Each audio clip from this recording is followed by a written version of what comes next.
freelance fursuit maker, it just kind of consumes most of my life. So I really feel like I can connect more with people in the community than outside the community.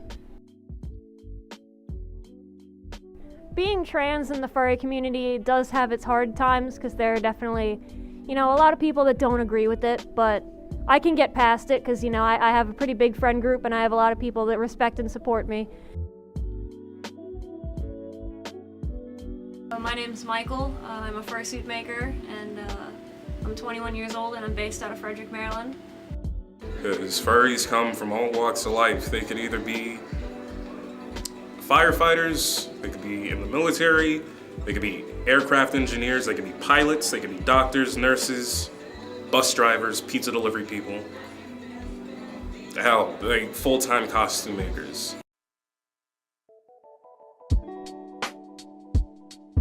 I came up with the general idea of having a fox persona probably when I was, 8 or 9, because I really liked Tails from Sonic. And I was like, oh, I like foxes. Foxes are pretty cool. And then, as I got older, I got bored of being a fox, and I was like, well, I like dingoes.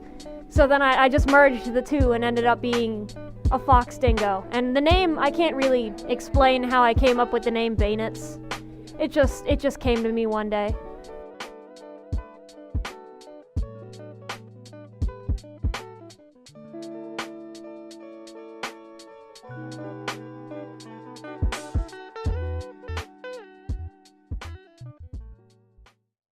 I do have a persona. So with being a furry, you don't, like your personal character, they don't need to match up with your gender or sex. My persona is a mutt named Rexy. And she's essentially, all the personality traits that I lack. She's very reserved.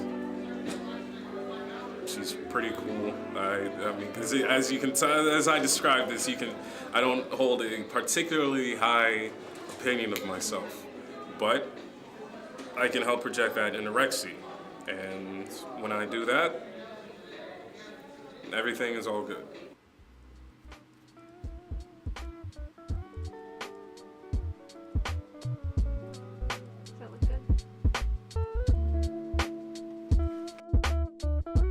Personas, we don't just make them because they look cool.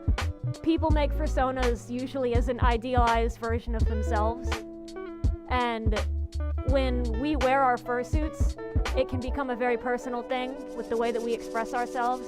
And I mean, some furries, they don't respect boundaries, but that's very frowned upon. Like, wearing a costume does not equal consent.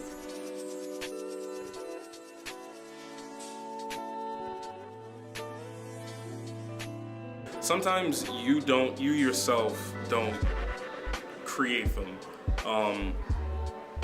Rexy came about, I saw a design that somebody was trading. I absolutely loved it. It was perfect.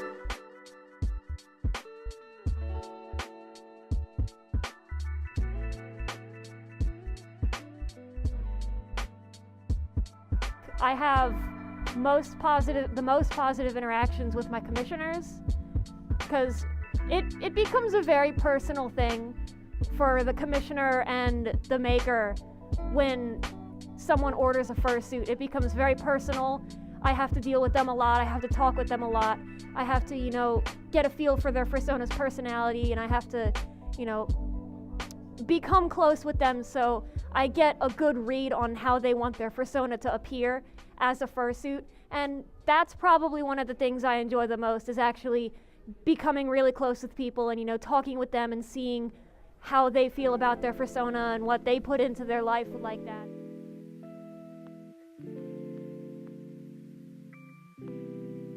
And I had a sweater that I had at the time. I had a sweater that I like to use, that I like to wear. I wanted the first artist that I commissioned of her to put her in that sweater and shorts because, you know, it looks good.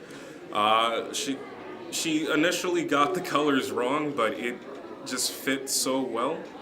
And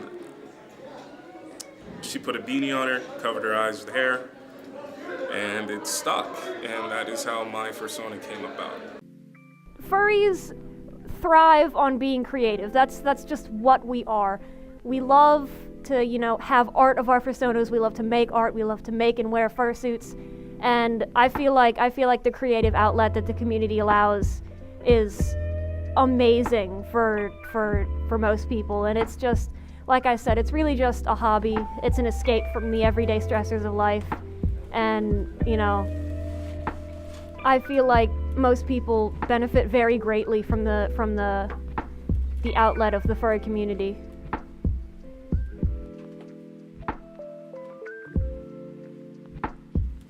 I wasn't expecting to gain anything out of being a furry, and then, you know, I joined the community, and it's just, everyone is so closely knit, and everyone that I've personally dealt with is just an amazing person, and I've definitely gained a lot from being a furry.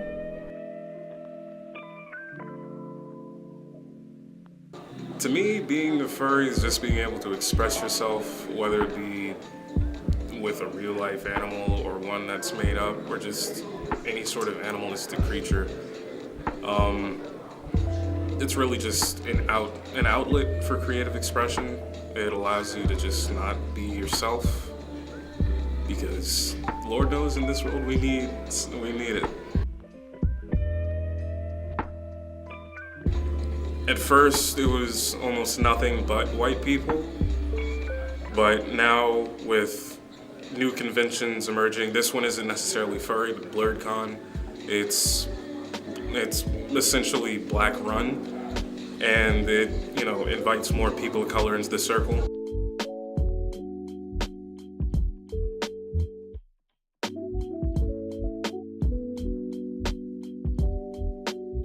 I feel like if I wasn't a furry as an adult, I wouldn't have as many positive life experiences as I do right now.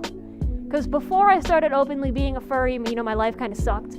I didn't really have anything to look forward to. And then, you know, once I had a fursuit and once I started going to conventions, you know, I felt like I had a reason. And that's something that's always kind of stuck with me. And that's why I just continue to stay in the community, because, you know, I just feel like there's a really big connection there.